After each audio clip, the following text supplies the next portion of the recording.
If you feel like it's harder to build wealth today than it was 30 years ago, you aren't crazy. Since the 1970s, the average American paycheck has essentially flatlined when adjusted for the cost of living. But while income stayed completely frozen, the cost to actually put a roof over your head exploded. Housing prices have multiplied by 9 over that exact same time frame.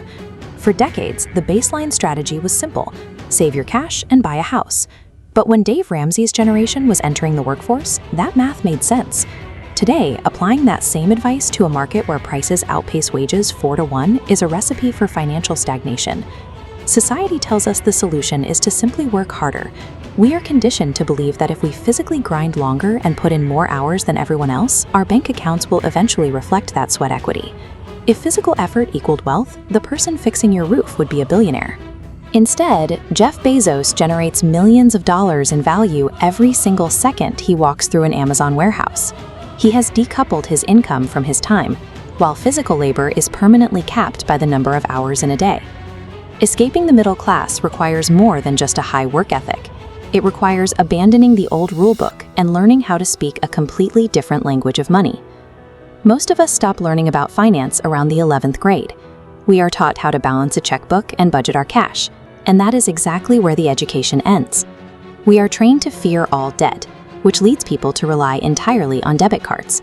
But paying for everything in cash prevents you from building the history needed to access larger financial resources.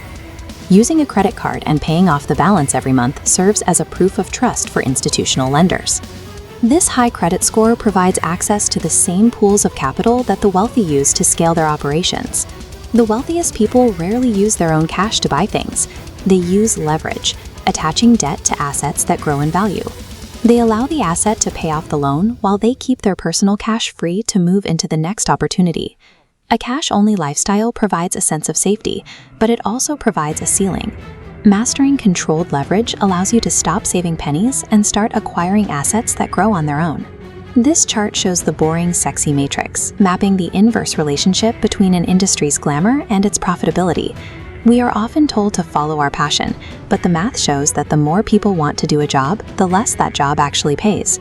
Glamorous industries like acting are oversaturated, with thousands competing for the same handful of spots. In contrast, unglamorous services like commercial laundry face almost no brand competition and serve inelastic needs. People require clean clothes regardless of the economy. Because these boring businesses have low competition and high demand, they generate the massive, reliable cash flow that sexy jobs lack. Even if you find a profitable niche, the data suggests you shouldn't quit your job immediately. You have a 33% higher likelihood of success if you keep your salary to fund the side hustle. It removes the stress of survival, allowing you to make rational, long-term business decisions. While you are building that business, you have to understand your value at your day job. Most employees operate as bricklayers. They execute the tasks they are assigned without understanding how those tasks contribute to the company's bottom line. The city planner, however, looks at the whole ecosystem. They ask management exactly how their role drives profit, identifies the messiest problems in the system, and then designs the solution. By proving they can fix a bottleneck, they earn the leverage to negotiate for a piece of the profit they created. True financial acceleration comes from seeking out the complex, unglamorous problems that others avoid. Becoming the fixer for those boring problems is where the real money is hidden. We are often told to wait for a safe market, but real wealth is generated when the public is panicking. The banker Baron Rothschild famously built his fortune by buying assets when there was blood on the streets, even when that blood was his own. The first step on the capital staircase is your own education.